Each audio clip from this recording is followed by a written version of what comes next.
Hey everybody, it's Sam Jacobs. Happy Friday. Welcome back to Friday Fundamentals. That Friday Fundamentals, you know what that is. It's the short 5 to 10 minute format. We're going to bring you actionable insights from this week's guest. This week we've got back on the show Ilan Jacobson.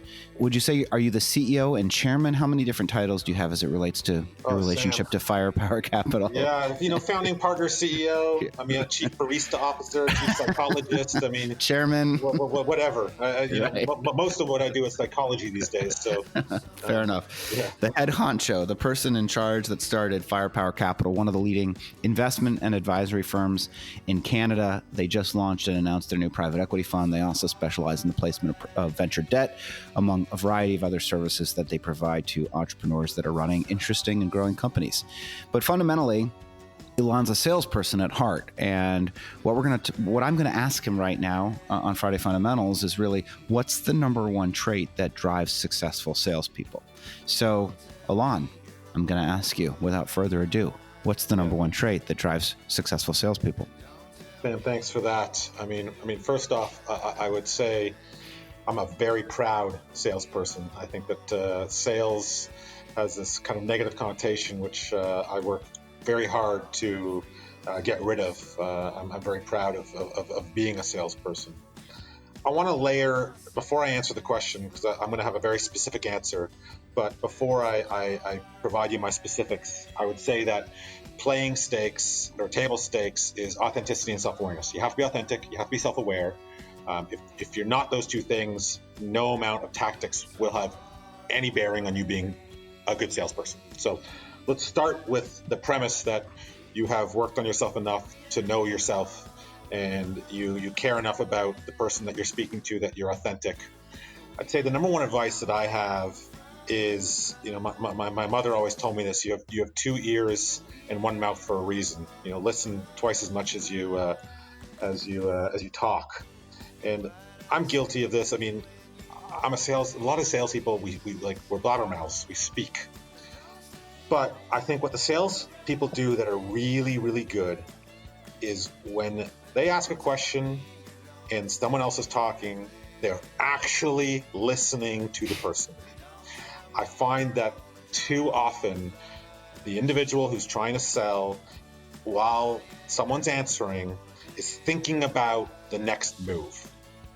And to me, it's super, super obvious. I could see in their eyes when they're not actually listening to me and when they're strategizing and working out their next play. And I hate the feeling of being manipulated. And I tell good salespeople, if your product and service is good enough, it will be very obvious what your next move is.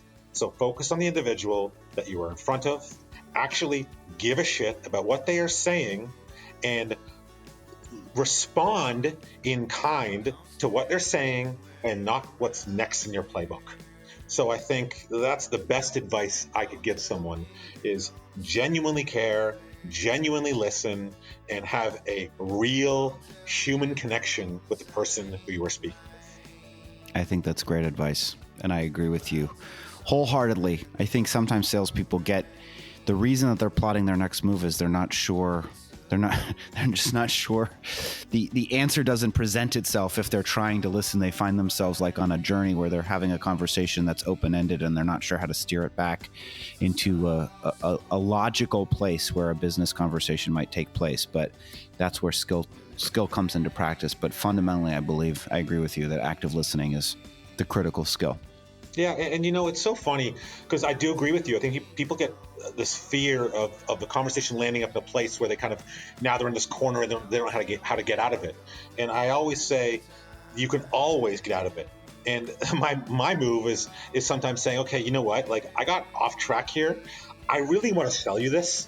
And like my next move in my playbook is why. Like, tell me what like the problem with this is, or what would be your rebuttal to not wanting my product or service? Because even if you don't want it, I want to know how to deal with this feedback next time. Like radical, transparency always works. Yeah. It's amazing to me how much people appreciate that candor and that transparency, because 99% of your business life is spent in honestly in fake human interactions. And people always question me when I say 99%. I genuinely believe that, because even with my own employees, there's a power dynamic that exists that doesn't allow the relationship to be 100% authentic, and I'm aware of that.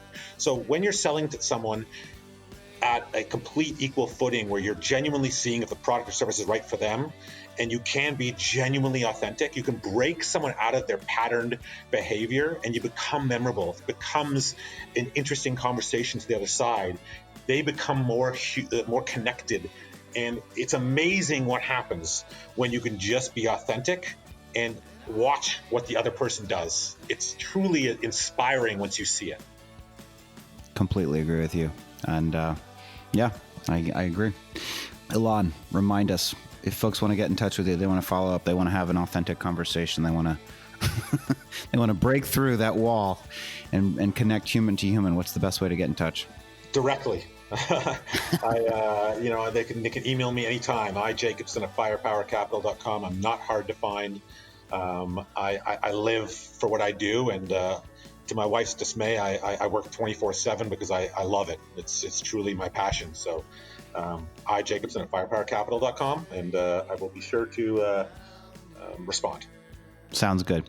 If folks want to reach me, they can. LinkedIn.com/in/Sam F. Jacobs. Friday Fundamentals is brought to you by Outreach, the leading sales engagement platform. Check them out at www.outreach.io. Ilan, thanks for being on the show. And for everybody else, we'll talk to you next time.